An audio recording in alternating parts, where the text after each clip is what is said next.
Welcome to Calicut cuisine. ഞാൻ ഷജിന.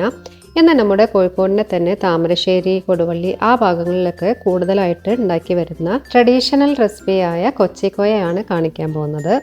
വീഡിയോയിലേക്ക് പോകുന്നതിന് മുമ്പായിട്ട് എൻ്റെ ചാനൽ ആദ്യമായിട്ട് കാണുന്നവരാണെങ്കിൽ ഒന്ന് സബ്സ്ക്രൈബ് ചെയ്ത് സപ്പോർട്ട് ചെയ്യണേ. കൊച്ചിക്കോയ ഉണ്ടാക്കാനായിട്ട് തേങ്ങാപ്പാലിൻ്റെ ഒക്കെ ആവശ്യമുണ്ട്. അപ്പോൾ ഞാനിവിടെ ഒരു തേങ്ങയാണ് ചിരവി എടുത്തിട്ടുള്ളത്. ഈ തേങ്ങ കുറച്ച് വെള്ളം ഒഴിച്ച് ഒന്ന് മിക്സിയിൽ അടിച്ചെടുത്തിട്ട് നല്ല കട്ടിയുള്ള തേങ്ങാപ്പാൽ എടുത്ത് വെക്കണം. ഇനി ഒരു 5-6 ചുവന്നുള്ളി ചതച്ചെടുക്കണം. ഒരു ചെറിയ കഷ്ണം ഇഞ്ചി എടുത്തിട്ടുണ്ട്, അതൊന്ന് ചതച്ചിട്ട് അതിൻ്റെ നീരും എടുത്ത് വെക്കണം. ഇതിലേക്ക് പ്രധാനമായും വേണ്ടത് നന്നായി പഴുത്ത ഞാലിപ്പൂവൻ പഴമാണ്. ഞങ്ങളുടെ ഭാഗത്തൊക്കെ ഈ പഴത്തിന് ആണിപ്പൂവൻ പഴം എന്നാണ് പറയാറ്. ഒരു 6 പഴം ഞാനിവിടെ തൊലി കളഞ്ഞെടുക്കുന്നുണ്ട്. ഈ പഴം ഒരു മാഷർ വെച്ചിട്ട് നന്നായിട്ടൊന്ന് ഉടച്ചെടുക്കണം. മിക്സിയിലിട്ട് ഇത് ഒരിക്കലും അരച്ചെടുക്കരുത് കേട്ടോ.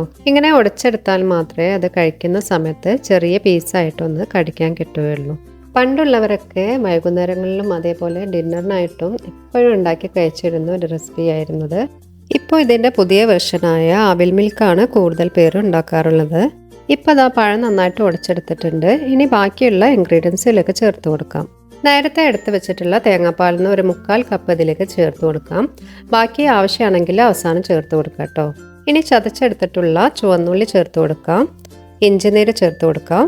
ഇതിലേക്ക് ഇനി ഒരു 1/2 കപ്പ് പഞ്ചസാരയാണ് ഞാൻ ചേർത്ത് കൊടുക്കുന്നത്. മധുരം കൂടുതൽ വേണ്ടിയവർക്ക് അതിനനുസരിച്ച് ചേർത്ത് കൊടുക്കാം. ഇതിലേക്ക് സാധാരണയായിട്ട് ശർക്കര പൊടിച്ചതാണ് ചേർക്കുന്നത്. എൻ്റെ കയ്യിലിപ്പോൾ ശർക്കര ഉരുക്കിയത് ഉണ്ടായതുകൊണ്ട് അത് 1 ടേബിൾ സ്പൂൺ ചേർത്ത് കൊടുക്കുന്നുണ്ട്. മധുരം ഒന്ന് ബാലൻസ് ചെയ്യാൻ വേണ്ടിയിട്ട് ഒരു 1/4 ടീസ്പൂൺ ഉപ്പും കൂടെ ചേർത്ത് കൊടുത്തിട്ട് നന്നായിട്ടൊന്ന് മിക്സ് ചെയ്ത് കൊടുക്കാം. ഇതിലേക്ക് 1 ടീസ്പൂൺ ചെറുനാരങ്ങ നീര് കൂടെ ചേർത്ത് കൊടുക്കാം. ഇതൊന്ന് മിക്സാക്കി കൊടുക്കുക. ഇനി ഇതിലേക്ക് അവസാനമായിട്ട് പശുവിൻ പാലും കൂടെ ചേർത്ത് കൊടുക്കാനുണ്ട്. 1/2 കപ്പ് പാലാണ് ഞാനിവിടെ ചേർത്ത് കൊടുക്കുന്നത്. ഇതൊന്ന് ശരിക്കും മിക്സാക്കി എടുക്കാം. ഈ സമയത്ത് മധുരം നോക്കിയിട്ട് ആവശ്യമാണെങ്കിൽ കുറച്ചും കൂടെ ചേർത്ത് കൊടുത്താൽ മതിയേ. അതേപോലെ ഇത് കട്ടി അധികമാണെങ്കിൽ തേങ്ങാപ്പാലോ അല്ലെങ്കിൽ പശുവിൻ പാലോ ചേർത്ത് കൊടുക്കാവുന്നതാണ്. പാലൊഴിച്ച് കൊടുക്കുമ്പോൾ ഒരുപാട് ലൂസാവാതെ നോക്കണേ. ഈ ഒരു കൺസിസ്റ്റൻസിയിലാണ് ഇത് കിട്ടേണ്ടത്. ഇതിപ്പോൾ ഇവിടെ റെഡി ആയിട്ടുണ്ട്. കൊച്ചിക്കോയൻ്റെ റെസിപ്പിയിലേക്ക് ഇനി കുറച്ച് ആവിൽ ആവശ്യമുണ്ട്. അതിനായിട്ട് ഞാൻ കുറച്ച് റെഡ് അവലാണ് എടുത്തിട്ടുള്ളത്. അത് ഒന്ന് മുറത്തിലിട്ട് ഒന്ന് ചേറാണ്. അരി പാറ്റ അല്ലെങ്കിൽ ആവിൽ പാറ്റ എന്നൊക്കെ ചില ഭാഗങ്ങളിലൊക്കെ പറയാറുണ്ട്. ഇപ്പോൾ ഇങ്ങനെയുള്ള സംഭവങ്ങളൊന്നും ആരും ചെയ്യാറില്ല. ഇപ്പോൾ അരിയെല്ലാം ക്ലീനായിട്ട് തന്നെ വരാറുള്ളത്. ഞാൻ എൻ്റെ കയ്യിൽ മുറുണ്ടായതുകൊണ്ട് ജസ്റ്റ് കാണിച്ചെന്നുള്ളൂ കേട്ടോ. ഒരു ചൂടായ പാനിലേക്ക് ഈ അവിലിട്ട് കൊടുക്കാം. ഇത് നന്നായിട്ടൊന്ന് ചൂടാക്കിയെടുക്കാം. ഒരുപാട് അങ്ങോട്ട് മുരിച്ചെടുക്കേണ്ട ആവശ്യമില്ല കേട്ടോ. ഇത് കഴിക്കുന്ന സമയത്ത് ഒരു നല്ല ടേസ്റ്റ് കിട്ടാൻ വേണ്ടിയിട്ടാണ് ഇങ്ങനെ ചെയ്യുന്നത്. ഇപ്പോൾ അത് ആവിലൊക്കെ നന്നായിട്ട് ചൂടായിട്ടുണ്ട്. ഇനി ഇത് കഴിക്കുന്ന സമയത്ത് ആദ്യം ആവിലിട്ട് കൊടുക്കുക.